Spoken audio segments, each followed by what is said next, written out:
Welcome to my YouTube channel success मंत्रा।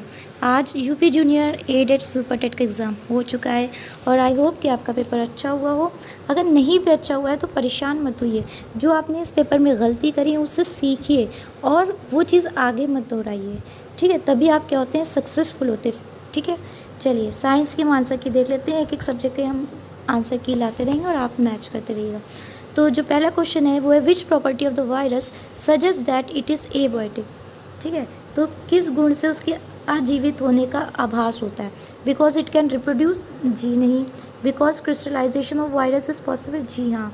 तो option 2 बिल्कुल सही है। Because it can cause disease, जी नहीं। Because it has genetic material, नहीं। तो ये आपका ऑप्शन नंबर 2 करेक्ट है। ओके, नेक्स्ट क्वेश्चन है nostoc present in farm land can contribute in. तो याद रखिए ये क्या हो जाएगा, option 2 that is nitrogen cycle, nitrogen चक्र में, ठीक है। चलिए नेक्स्ट क्वेश्चन, आप क्वेश्चन को कैलकुलेट कर लीजिए, टोटल बताइए कि आपका कितना पहुंच रहा है, ठीक है। तो आप अपने जो मार्क्स हैं, टोटल मार्क्स आप कमेंट करिए और कमेंट करके बताएंगे तो फिर उसी से रिलेटेड क्या कट ऑफ की एक वीडियो बनाएंगे। फिर है next question, which one of the following is neither a prokaryote nor an eukaryote.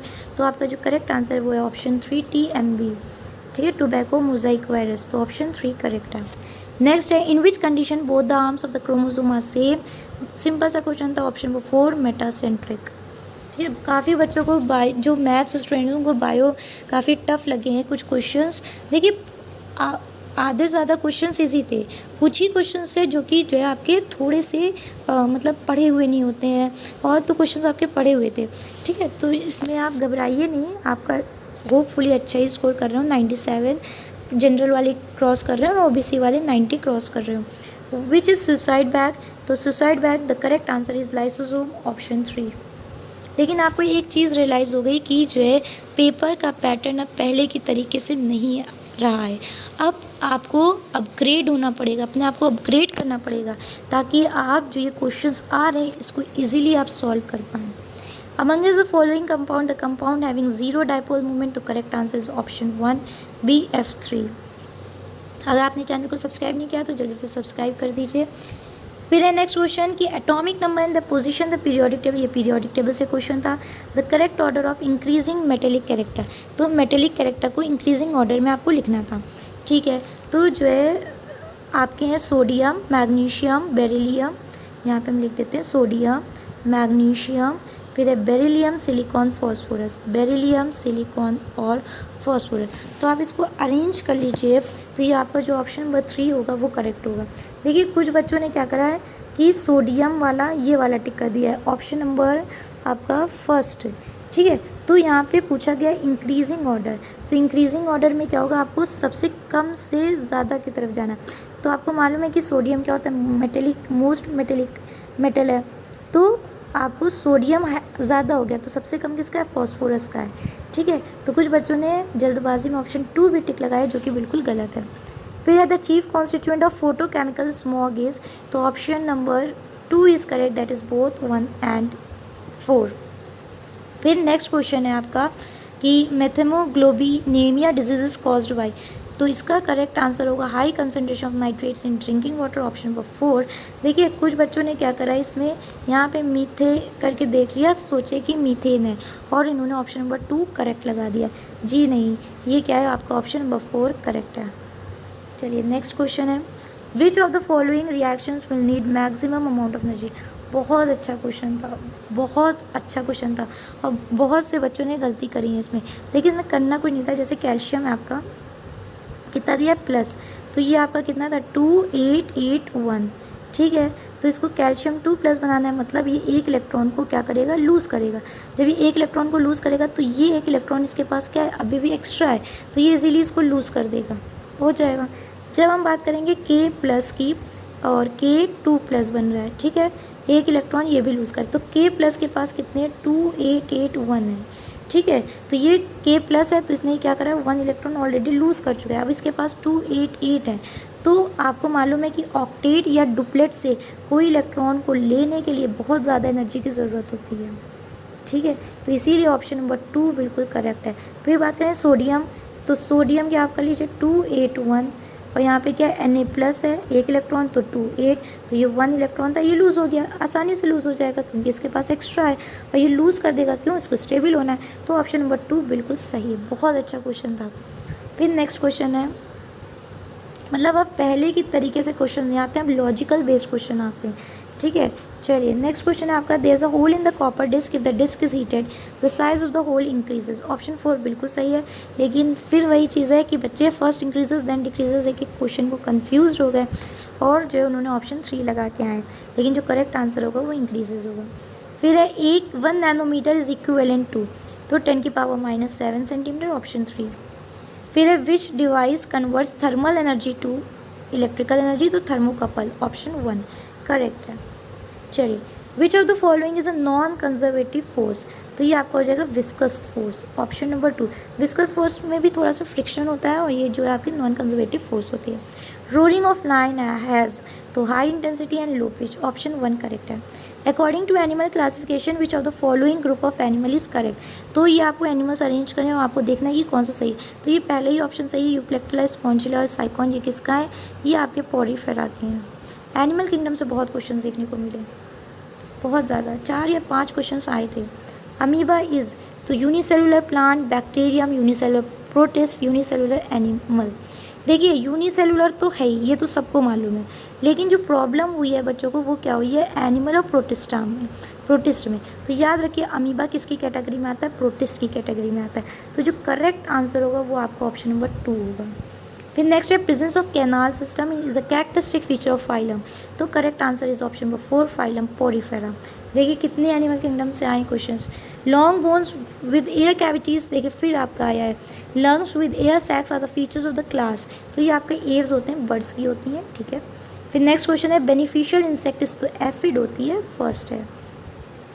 Next है a car covers the first half, देखिए इसमें कुछ आपको नहीं करना था, सिर्फ समझना था ये कि जो आधा डिस्टेंस है वो क्या करती है आपकी distance D with speed v1 है और दूसरी second half with speed v2 है, ठीक है। ये दूसरा हाफ है और ये v2 है, दोनों की डिस्टेंस बराबर है। जब आप करेंगे तो जो इनकी होगी वो आपका अरिथमेटिक मीन निकलेगा, मतलब v1 + v2/2, तो ये एवरेज स्पीड इससे आ जाएगी।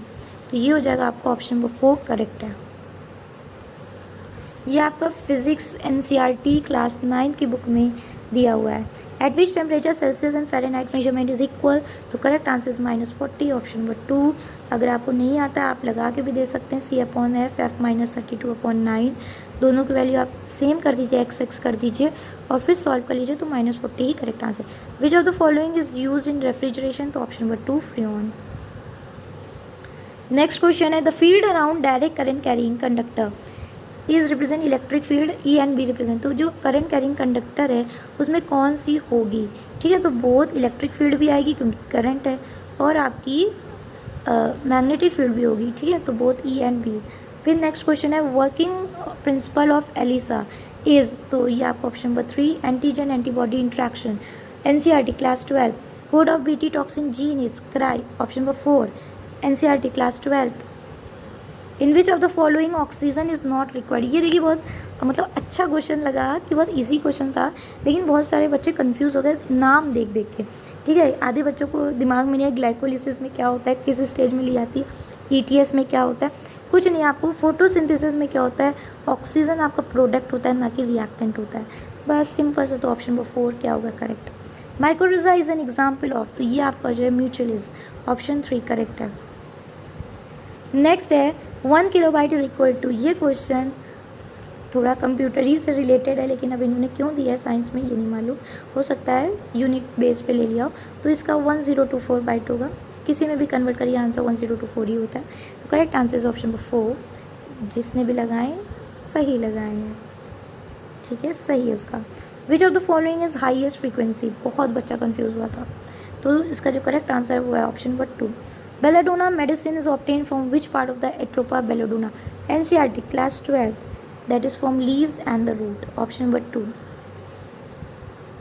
फिर है jute is obtained by, तो इसका नाम होगा आपका Corchorus capsularis, तो ऑप्शन नंबर 3। देखिए ये दो क्वेश्चन ऐसे थे जिसमें आपके प्लांट के नेम दिए हुए हैं और जूट, कॉटन, ये सब के प्लांट के नेम कोई नहीं पढ़ता है, ठीक है। तो आपने क्विज में क्या करना चाहिए था, एलिमिनेशन करना चाहिए था। हाँ, मैथ्स वालों को थोड़ी सी प्रॉब्लम हुई होगी, लेकिन जो बायो वाले थे अगर वो नहीं कर पाए तो उनको क्या करना चाहिए था, एलिमिनेट करते, तो शायद उनको जो है करेक्ट आंसर, मतलब अगर तुक्का भी लगा रहे तो आप सोच समझ के लगा सकते थे। कॉटन इज ऑब्टेन फ्रॉम, तो दैट इज गॉसिपियम, तो option number 4 is correct. Okay, next in compositae family the flower is तो हाइपोगाइनस, ठीक है। ये भी एनसीईआरटी क्लास 11th की आपकी है।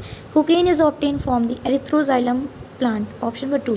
देखिए ये जो क्वेश्चन है, ये वाला हो गया आपका, और आपका ये वाला बेलाडोना वाला हो गया, और एक दो क्वेश्चन और आए हैं वो आपके एनसीईआरटी क्लास 12 एक ही चैप्टर से हैं। बीटी टॉक्सिन वाला भी जो माइक्रोब्स वाले चैप्टर है, और रिकॉम्बिनेंट टेक्नोलॉजी, उससे बहुत इन्होंने ये पूछा है, ठीक है। फिर आपका है 4 चैम्बर हार्ट, तो ये तो बड़ा इजी था। 4 चैम्बर हार्ट किस में होता है, that is bird and mammal, तो ऑप्शन 4 करेक्ट है। Which of the following out of the class mammalia is completely aquatic, तो ये हो जाएगा आपका सिटेसिया, तो ऑप्शन 1 करेक्ट है। ये क्वेश्चन थोड़ा स्टैंडर्ड था, ये क्वेश्चन आपका ग्रेजुएशन लेवल का था। Nails, claws, hooves and horns are develop from, तो ये आपका ऑप्शन नंबर 4 है, epidermis. Which of the following vitamin is mainly responsible for blood coagulation, तो विटामिन के, ऑप्शन 1।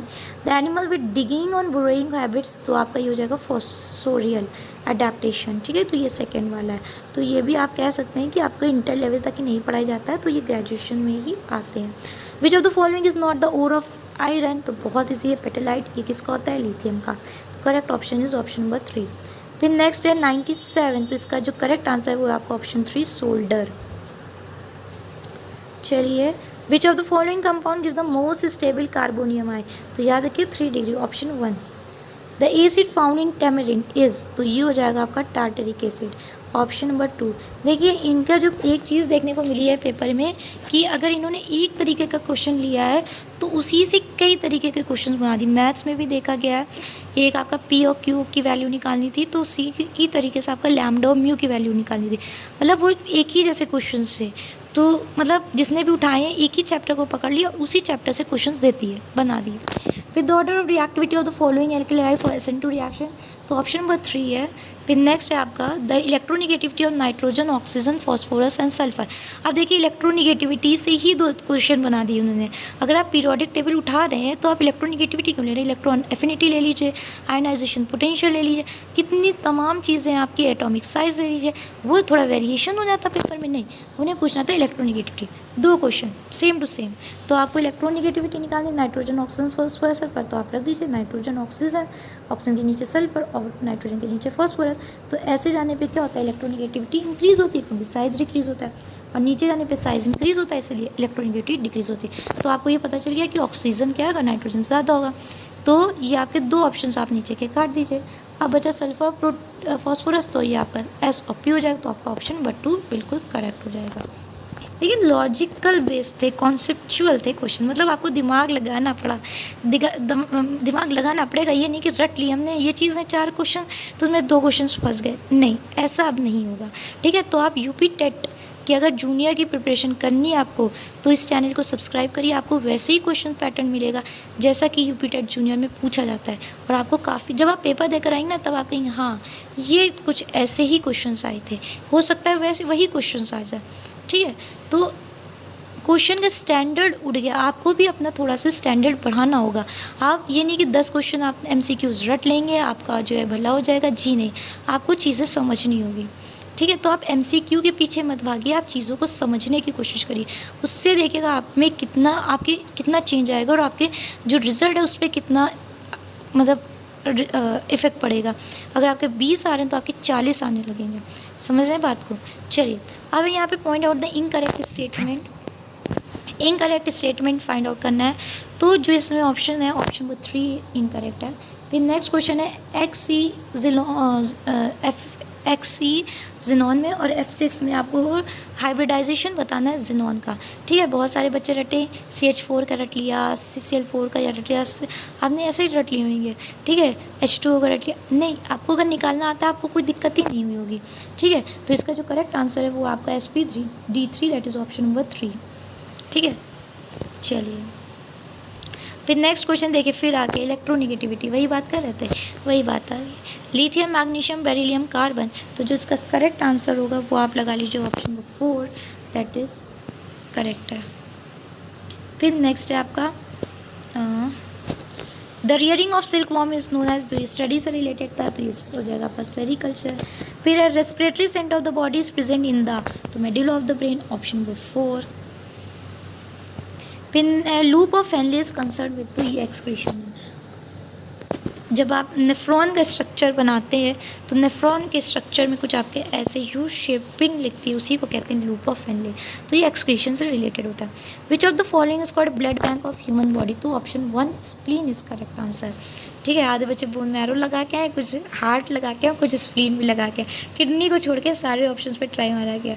चलिए कोई नहीं है, देखिए हर पेपर से आपको सीख मिलती है। हो जाता है बहुत अच्छी बात है, नहीं होता है निराश मत होइए, अपने आप को डीमोटिवेट ना करिए, बूस्टअप रखिए। आगे आएंगी शिक्षक भर्तियाँ, उसमें आप अपना बेस्ट दीजिए, 100% दीजिए, लेकिन अपने स्टैंडर्ड क्वेश्चंस का थोड़ा सा रेस्ट कर लीजिए, तभी आपका सिलेक्शन हो पाएगा। अगर आपने चैनल को अभी तक नहीं सब्सक्राइब किया है तो सक्सेस मंत्रा चैनल को सब्सक्राइब करिए। आगे आपको बेहतरीन से बेहतरीन वीडियोस मिलती रहेंगी यूपी टेट जूनियर की प्लस प्राइमरी की